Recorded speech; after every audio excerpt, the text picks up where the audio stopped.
The night was quiet on the small highway. A decorated black army sergeant named Marcus Johnson was driving home after finishing a long shift at the base. He was still in his pressed uniform, the medals pinned on his chest, shining softly under the dashboard light. His eyes were tired, but there was a calm pride in his face. Serving his country was not just a duty to him, it was who he was. Every time he put on the uniform, he carried not just his own name, but the respect of his family, and the memory of those who had served before him. The road was mostly empty. A few street lamps flickered as he passed by, and in the distance, a small-town patrol car sat parked on the shoulder. Marcus paid little attention at first. He wasn't speeding. He wasn't breaking any rules. But within seconds, the patrol car's lights flashed red and blue. He sighed, signaling and pulling over to the side of the road. Marcus lowered the window, resting his hands calmly on the steering wheel. He had been trained his entire career to remain calm under pressure, whether on foreign soil or at home. His mother's voice also echoed in his head, reminding him to always stay composed, no matter how unfair a situation felt. The officer who approached his car was a tall, middle-aged man. His eyes carried a sharp edge, and his steps were slow but heavy, like someone trying to establish dominance before a word was even spoken. He tapped the flashlight against the car frame and shined it directly into Marcus's face. Even though the soldier's uniform was visible, license and registration, the officer demanded. His tone clipped, almost annoyed. Marcus nodded politely. "Yes, sir. My wallet is in my right pocket. I'm going to reach for it slowly." He spoke clearly, calmly, making sure every movement was obvious. His years of military discipline guided his actions, but instead of acknowledging, the officer narrowed his eyes. "Where are you coming from?" "I just finished my duty at the base," Marcus replied. Lifting his wallet carefully and handing over his ID, his military badge was clipped neatly on his chest. "I'm on my way home, sir." The officer didn't even glance at the ID at first. He stared harder, as though searching for a reason not to believe him. The silence stretched, heavy and uncomfortable.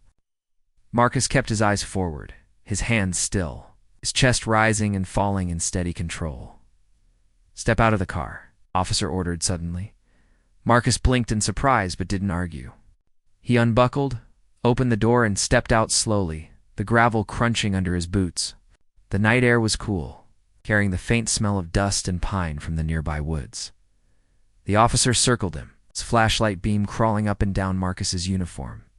"What are you doing driving around here at this time?" His voice carried suspicion, as if Marcus's very presence on the road was a crime. "I told you, sir," Marcus said softly. "I'm on my way home. I serve at the Pentagon. My record is clean." Pointed gently toward his ID, hoping the officer would at least read it, but the man scoffed. "Don't get smart with me." Across the street, a curtain moved in a nearby house. A neighbor peeked out, phone in hand. Another porch light turned on down the block. People were starting to notice. Marcus could feel his chest tighten. It's not from fear, but from the heavy sense of injustice pressing on him. He had served in war zones, faced dangers far from home, but he had never felt this kind of disrespect in his own country. Still, he reminded himself, patience, calm, control. The officer leaned in closer, his hand resting near his holster. "You think wearing that uniform makes you better than me?" Marcus didn't answer. His silence was his shield. The officer grew more restless.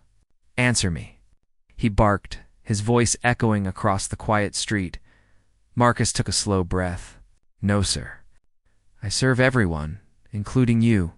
That is what this uniform means." His voice carried no anger, just steady truth.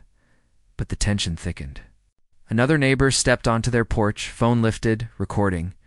The officer noticed and grew sharper, so the presence of cameras made him even more determined to prove control. "Put your hands behind your back," the officer suddenly ordered.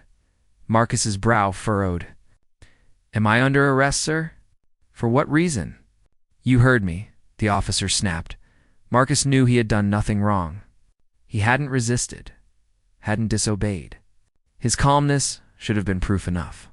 Yet, standing under the streetlight, with the officer's hand twitching near his weapon, Marcus realized this was no longer about Lut. It was about power. The sergeant raised his hands slowly, palms open to the sky.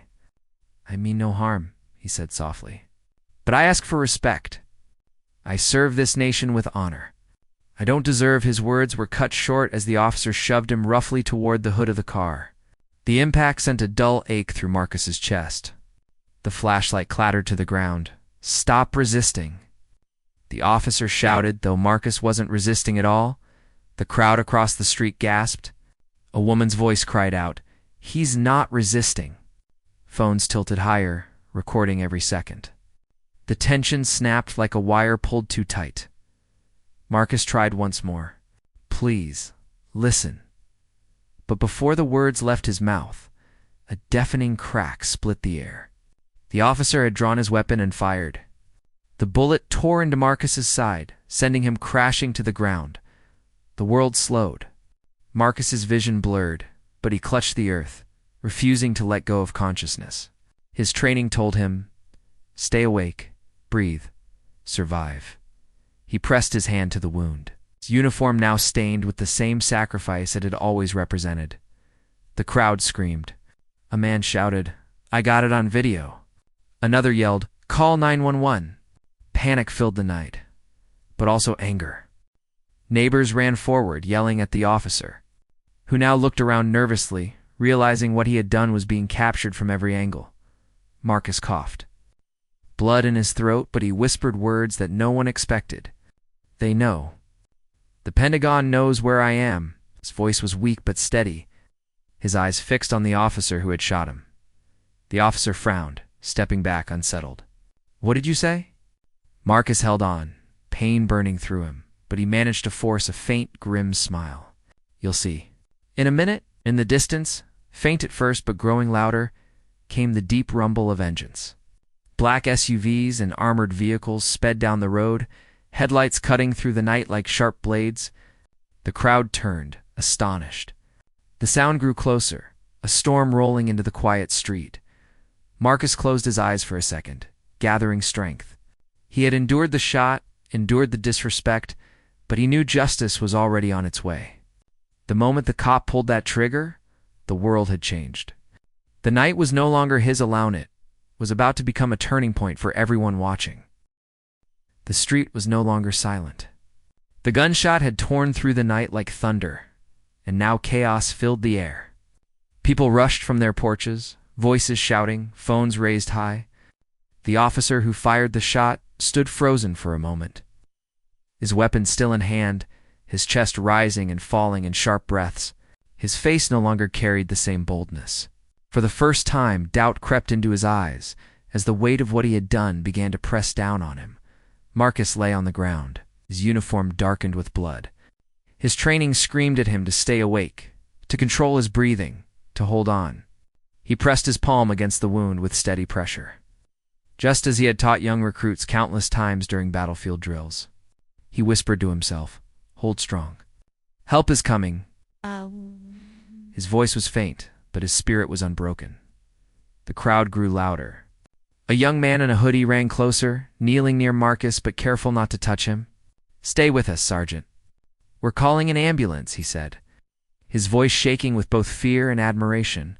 Another woman shouted, "We saw everything." "You didn't resist. We've got it all on camera." She pointed her phone directly at the officer, who suddenly seemed smaller, surrounded by the angry voices of everyday citizens who had just witnessed something they could never forget. But Marcus's faint words repeated in many people's minds. "They know. The Pentagon knows where I am." Some thought he was delirious from the pain, but others felt a chill run through them. The way he had said it didn't sound like a desperate man clinging to hope. It sounded like a warning. The officer stepped back, trying to catch his breath. His radio crackled, but he didn't pick it up right away. His eyes darted from the wounded soldier to the growing crowd. He shouted nervously, "Stay back! Stay back!" His hands still trembled near his weapon, but this time, no one was afraid of him. The people had their phones, their voices, and the truth on their side. Marcus, through the blur of pain, forced his eyes open. He looked directly at the officer. Despite his condition, there was no hatred in his gaze, only something deeper, something that unsettled the man standing over him. It was the quiet strength of a soldier who had faced far worse and lived to tell the tale. That look said, "You think you've won? But your actions have already condemned you." Minutes passed, though they felt like hours. Sirens wailed in the distance, approaching fast. But then another sound layered over them, a deep, rolling growl, heavier than any ambulance engine. The crowd turned their heads toward the far end of the street. What they saw made their eyes widen. A line of headlights pierced through the darkness. Black SUVs and military trucks surged forward, moving with precision. Their engines roared like a storm descending upon the small town. The neighbors gasped, some even stepping back instinctively as the vehicles closed in. The officer froze. His mouth went dry. This wasn't backup from his local department. This wasn't just a standard response. This was something else entirely. Marcus, though weak, managed a faint smile. His lips barely moved, but the words slipped out. "I told you. They know." The first SUV screeched to a stop, and the doors opened in perfect unison. Men and women in crisp, military uniforms stepped out. Their presence was commanding, their movements sharp. And then came the most shocking sight. 2 high-ranking generals, their stars gleaming under the streetlights. Alongside them, armed military police formed a protective circle. The crowd fell into stunned silence. For the first time, the neighbors lowered their phones. Realizing they weren't just witnessing a local incident, they were. Watching history unfold, the generals moved forward with purpose. One of them, a tall man with silver hair and sharp eyes, pointed directly at the wounded soldier. "Sergeant Marcus Johnson," he said firmly. His voice carried authority that silenced even the cries of the crowd. "Secure him immediately. Medical team, step in." Within seconds, military medics rushed to Marcus's side, kneeling beside him with professional speed. They checked his pulse, applied pressure, and began working to stabilize him. Marcus let out a shaky breath, his eyes fluttering, but his spirit lifted as he recognized the voices of his own people. The military family that never abandoned one of their own. Meanwhile, the officer who had fired the shot tried to step forward, but one of the generals raised a hand, and the military police immediately blocked his path. "Stay where you are," the general ordered coldly. His voice was not raised, but the authority behind it was enough to send chills down every spine.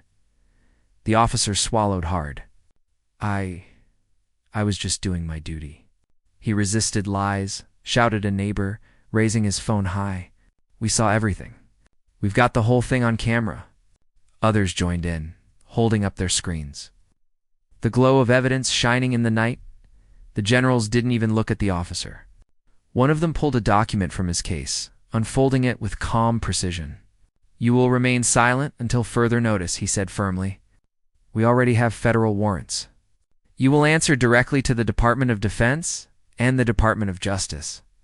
The officer's face turned pale. His legs wavered, and for the first time, he realized this was no longer under his control. The small-town badge on his chest meant nothing in the presence of the Pentagon's authority. The crowd erupted. Voices rising, people clapping and shouting in support of Marcus.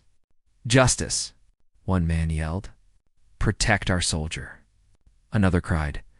For the first time that night, the fear that had gripped the street shifted into courage. The people knew they were not just bystanders anymore. They were witnesses. Part of something far greater. Marcus's eyes drifted open again, though his body felt heavy. He tried to speak, but the medic hushed him gently. "Save your strength, Sergeant. We've got you." The general crouched down, close enough for Marcus to hear him. "You're not alone, son. We've been monitoring everything. Help is here." Marcus let out a small breath of relief. He had faced battlefields far from home, but this battlefield had been different, closer, crueler. And yet, even here, he was not abandoned. The roar of engines, the flash of military uniforms, the presence of generals, these were not just sights. They were proof that truth and justice still carried weight. The officer who had fired the shot stood surrounded, powerless. The neighbors who once feared speaking up now shouted louder, their courage fueled by the soldiers in their street. And Marcus, though in pain, felt the power of unity, ordinary citizens and his military, families standing together against injustice. The night was no longer about one man's cruelty. It was about a community that had witnessed truth and a system ready to demand accountability.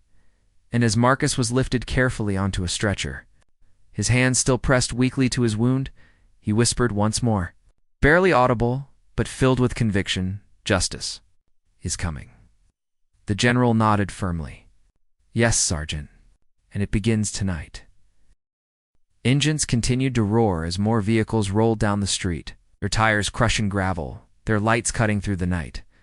The sound alone sent a wave of unease across the small town. People who had been recording lowered their phones just slightly, their eyes fixed on the long line of black SUVs and armored trucks now taking over the block. The sight was unlike anything this neighborhood had ever witnessed. The officer who had fired the shot stood frozen near his car. A bead of sweat ran down his temple as the military convoy screeched to a halt.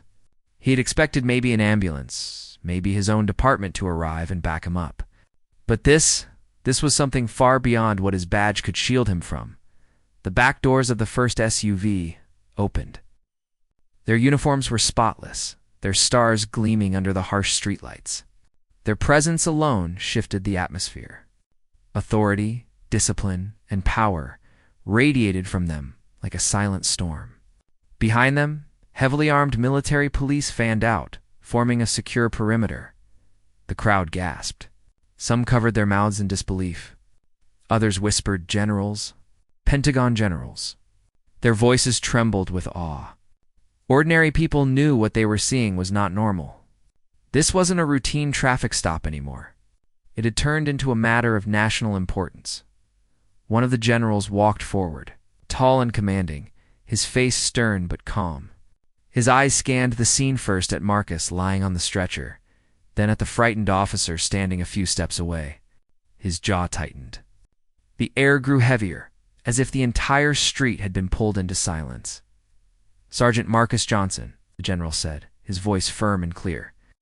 "You are under Pentagon protection. Medical team, continue stabilizing him. He is a priority case." The medics worked quickly, bandaging Marcus's side, checking his pulse, and adjusting equipment. Marcus tried to lift his head, his vision swimming, but when he saw the generals, his lips curved into the faintest smile.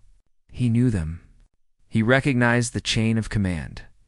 This wasn't just help it, was his family in uniform arriving exactly when he needed them. The officer tried to interrupt, his voice shaky. Wait a minute. I was handling the situation." He resisted. "I was forced to." The general's hand went up like a blade, cutting his words off instantly. Silence. The single word cracked like thunder. The officer's voice died in his throat. From the second SUV, another official stepped out, holding a thick folder. He walked over to the general and handed it to him. The general opened it slowly, unfolding several pages of documents. His sharp eyes never left the officer's face. "You are Officer Daniel Harkins?" the general asked, his tone flat and cold. The officer nodded nervously. "Yes, sir. That's me." The general held up the folder. "Then you should know this. Federal warrants were issued before you even fired that weapon. We have been monitoring Sergeant Johnson's movements for security purposes, and we are fully aware of what took place tonight." The crowd erupted with whispers. "They already knew?" Someone gasped. Another neighbor muttered, "That means they saw everything in real time." The officer stumbled back a step. His knees weakened. He tried to find his voice, but the words tangled in his throat. I was just doing my job." The general's eyes hardened. "Your job was to serve and protect. Instead, you targeted a decorated soldier, a man who has risked his life for this nation more times than you can imagine. You disgraced the uniform you claim to represent." Neighbors cheered. Someone shouted, "That's right! He's a hero." Others clapped their phones back up, recording every word the general spoke. The power had shifted completely. The officer who once controlled the street with his weapon now stood powerless under the gaze of true authority. Marcus groaned softly from the stretcher. His eyes opened for a moment, and the medic leaned close. "Stay still, Sergeant. You're safe now." But Marcus wanted to speak. He forced the words out, faint, but strong enough to carry meaning. "Don't let it be hidden. The general knelt slightly, looking him directly in the eye. "It will not be hidden. Not tonight. Not ever." His voice carried a promise, not just to Marcus, but to every witness standing there. The military police stepped forward, surrounding Officer Harkins. He raised his hands instinctively, panic in his eyes. "You can't arrest me. This is a local matter." "My chief? Your chief has no authority here?" the second general interrupted sharply. "This is federal. You are under arrest." He nodded to the military police. "Read him his charges." One of the military officers began listing charges in a crisp, steady tone. Violation of civil rights. Use of unlawful force. Attempted manslaughter of a decorated military serviceman. The officer's face drained of color. He stammered, "This isn't fair." The general stepped closer, his voice low but cutting like steel. "Fair. Fair as a soldier protecting his nation and returning home safely. Fair as a man wearing the uniform of honor, being treated with respect. You will learn what fair means in a federal courtroom." The crowd roared with approval. People clapped, whistled, even shouted, "Justice!" The street, once filled with fear and confusion, now vibrated with unity and courage. The officer was handcuffed, his wrists bound tightly. He looked around desperately, but no one came to his defense. The same neighbors who once stayed silent during patrol cars now raised their voices proudly. Every phone camera captured his fall from false power to shame. Meanwhile, Marcus was carefully lifted into a military ambulance, the flag of the nation painted on its side. Soldiers stood at attention as the stretcher passed, honoring him not just as a wounded man but as a symbol of sacrifice. The crowd grew quiet for a moment, humbled by the sight. The general turned to the people. "You all are witnesses tonight. You saw what happened. And the truth you carry on your phones and in your hearts will not be silenced. This man, Sergeant Johnson, stood for all of you when he served abroad. Tonight, you stood for him." Tears rolled down cheeks. Even those who had never spoken to Marcus before felt a deep connection, as if his service, his suffering, and his dignity belonged to them too. The officer was pushed into a separate vehicle, his head bowed, his world collapsing.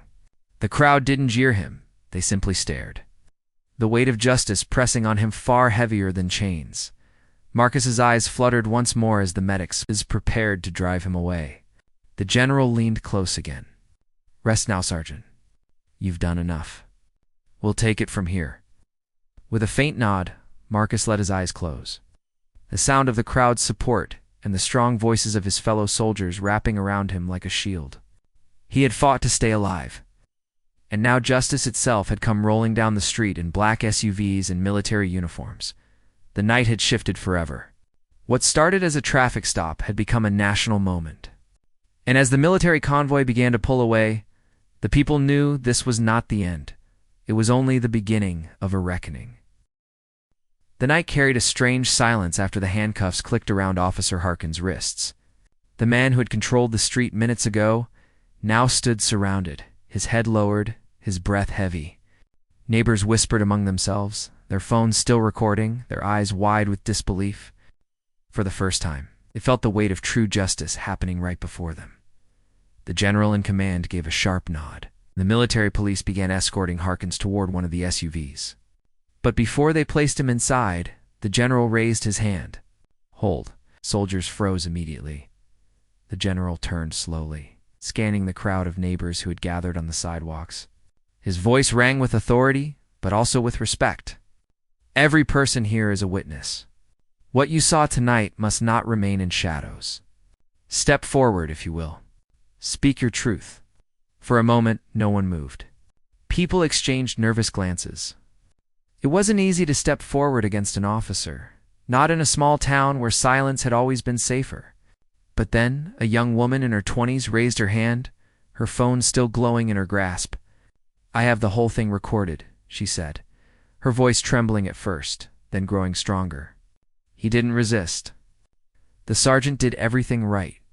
The officer fired anyway. Encouraged by her courage, an older man in a flannel shirt stepped forward too. I saw it from my porch. He had his hands up the whole time. He was respectful. That cop wanted trouble, not peace. Soon, more voices joined in. A teenager shouted, "I got video too." I was live streaming. A mother with 2 children at her side said softly, "My kids saw everything. They saw a hero treated worse than a criminal." The crowd's words poured into the night, building like a tide. Their truth became a wall, unshakable and undeniable. The officer's face turned pale as each witness spoke. He tried to open his mouth, but the general silenced him with a glare sharp enough to cut glass.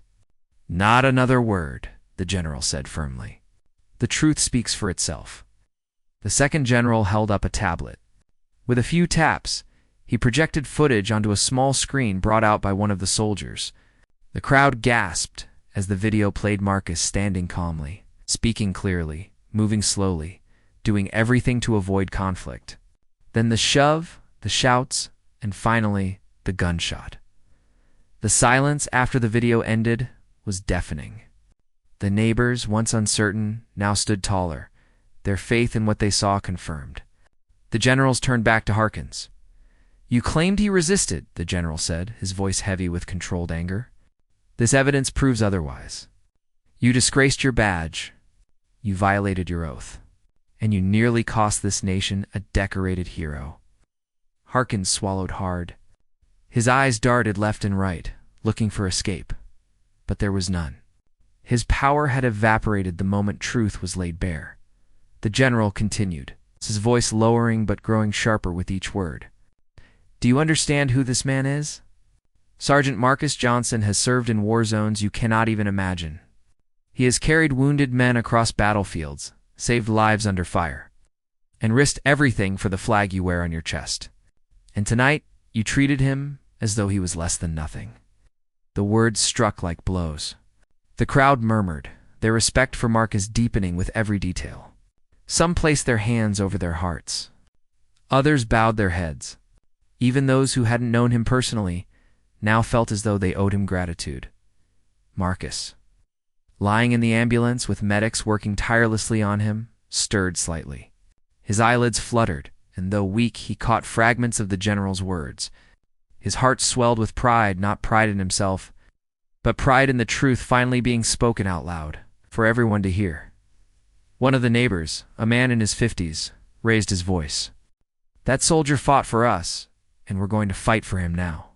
We'll testify. We'll stand in court if we have to." His declaration lit a spark. Soon, dozens of others shouted in agreement. The general nodded at the crowd, a rare softness in his stern expression. "Your voices will be heard. Tonight, you are not just bystanders. You are part of justice itself." The officer trembled. His hands shook inside the cuffs. He looked smaller than ever, like a man crushed under the weight of his own choices. The military police tightened their grip and moved him toward the SUV again. But this time, the crowd did not stay silent. They followed with their voices, chanting for justice, making sure every step he took was drowned in the sound of truth. Meanwhile, the generals turned back to Marcus. The medics prepared him for transport to the nearest military hospital. His uniform, once clean and proud, was torn and stained, but to the people watching, it looked more heroic than any shining medal. It carried proof of sacrifice, proof of endurance. The lead general leaned toward the medic team. "He gets full military escort. No detours. No delays." "Yes, sir," the medics replied firmly. As the ambulance doors closed, Marcus opened his eyes one last time before leaving the street. His gaze swept the crowd, and his lips moved slowly, barely a whisper. "Thank you." Those closest heard him, and the words spread like wildfire. The neighbors erupted in cheers and applause. They were not just thanking him anymore, they were thanking each other, thanking the courage of everyone who had chosen truth over silence. The convoy prepared to leave. The generals addressed the crowd one final time. "This is not the end," the lead general declared. "This case will not vanish. Federal authorities will take full control. Justice will not be delayed, and the world will know what happened here." The crowd erupted again. Phones lifted higher. Some even live-streamed the moment, ensuring that the story spread beyond the small town before the night was over. as the military vehicles pulled away. Carrying Marcus towards safety and Harkins toward justice, the street remained alive with energy. Neighbors hugged one another, tears falling freely. For once they felt the heavy chains of fear break. They realized that truth, when spoken together, was stronger than any badge misused, stronger than any false claim. The officer's shadow, once intimidating, was gone. In its place stood the light of unity. Burning brighter than the flashing red and blue lights that had started it all, Marcus's journey was not over. His wound was deep, his recovery uncertain, but what was certain now was this: he would not fight alone. He had his military family, he had his community, and he had the truth, recorded on countless phones, spoken from countless lips, impossible to erase. The night had turned into history, and history would not forget. The night of the shooting did not end on that quiet street. By the next morning, the story had already spread far beyond the town. Videos recorded by neighbors were posted online, shared thousands of times, reaching millions before dawn. News stations picked it up almost instantly. Anchors repeated the same shocking headline: Decorated Army Sergeant shot during traffic stop. Pentagon generals arrive within minutes. Across the country, people watched the footage in disbelief. The sight of Marcus, calm and respectful in his uniform, followed by the gunshot that dropped him to the ground, shook hearts everywhere. But what stunned people even more was what happened after the sudden arrival of generals. The arrest of the officer, the voices of ordinary citizens standing together. Marcus, meanwhile, lay in a military hospital bed. His body was weak, stitched and bandaged, but his spirit remained unbroken. Nurses moved quietly around him, checking his pulse, adjusting machines. Every few hours, doctors stepped in, updating the generals stationed outside his room. They treated him not just as a patient, but as a soldier whose survival carried meaning for the entire nation. When Marcus opened his eyes, he saw familiar faces. Fellow soldiers came in, saluting before speaking. His commanding officer stood by his side, telling him, "You fought harder than anyone out there. You're not alone, Marcus. The whole country stands with you now." Tears welled in Marcus's eyes. He had always seen himself as a man who served quietly, who did his duty without seeking recognition. But now, his name was on every screen, his story told in every city. He whispered softly, "I only wanted to make it home that night." His officer nodded. "And you will. But your courage turned into something bigger. Your story opened eyes. It reminded people what respect really means." Meanwhile, the officer who had fired the shot sat in a federal holding cell. Gone was the arrogance. Gone was the swagger. He was no longer a figure of authority, but a man awaiting trial. Lawyers and reporters circled his name like vultures, but the evidence was too strong, the truth too clear. Every angle of video, every witness testimony, every word spoken by the generals painted the same picture: guilt. As days passed, Marcus began to heal. The military hospital became a place not just of recovery, but of honor. Letters arrived from across the country's school children, sending drawings. Veterans writing heartfelt notes, families sending prayers. Marcus's room filled with flowers, flags, and small tokens of gratitude. One afternoon, the generals who had been present that night visited him again. They stood at his bedside, their faces stern but softened with pride. "Sergeant Johnson," one said, "your strength inspired not just your unit, not just your town, but the entire nation. You became a symbol of dignity in the face of injustice." Marcus shook his head slightly, his voice quiet but firm. "I didn't want to be a symbol. I only wanted to be treated as a man equal, respected, the same as anyone else." The general nodded. "And that is exactly why your story matters. Because every citizen should be treated with that same respect. You reminded us what must never be forgotten." When the trial began, the courthouse overflowed. Reporters lined the steps, cameras flashing. Citizens who had been on the street that night stood proudly, ready to testify. Their voices carried the truth into the courtroom, each one adding another brick to the wall of justice. The video evidence played again, this time before a jury. The sound of the gunshot echoing in the silent room. Marcus, still recovering, watched the trial on a secure feed from the hospital. His hands tightened into fists as he heard the officer's weak excuses, but then relaxed as he saw the evidence tear them apart. Witness after witness stepped up, neighbors, bystanders, even the teenager who had live-streamed the entire event. Their courage was undeniable. At last the verdict was read, guilty on all counts. The officer's face collapsed as the judge delivered the sentence. The room erupted in relief, some crying, some clapping softly. It wasn't joy, it was closure. Justice had spoken. When the news reached Marcus, he closed his eyes and whispered, "Finally." His heart carried no hatred, only a quiet peace.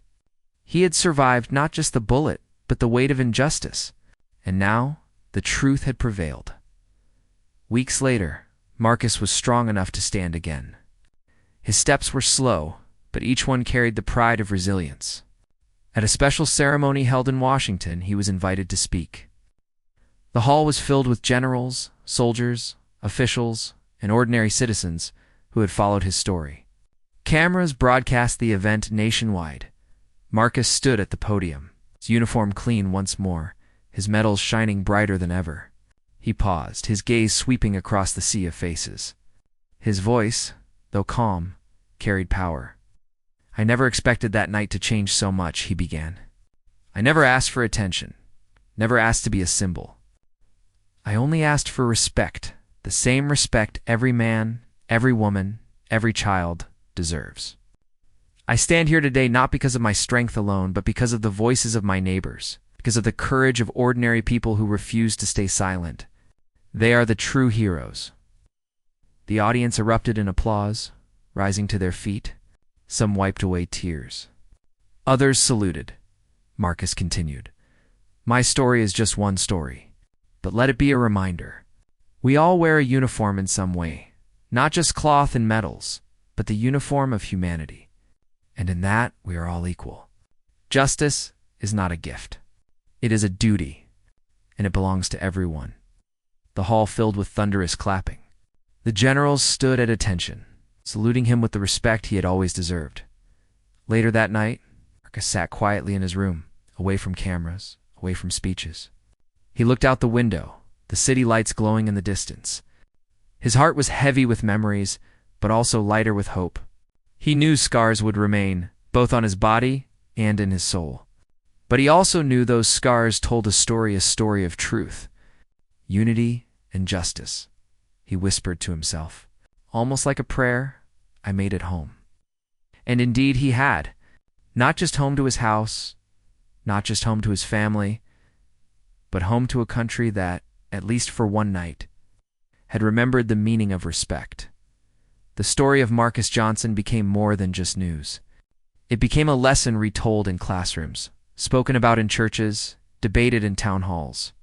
His name stood as a reminder of what happens when courage meets injustice and wins.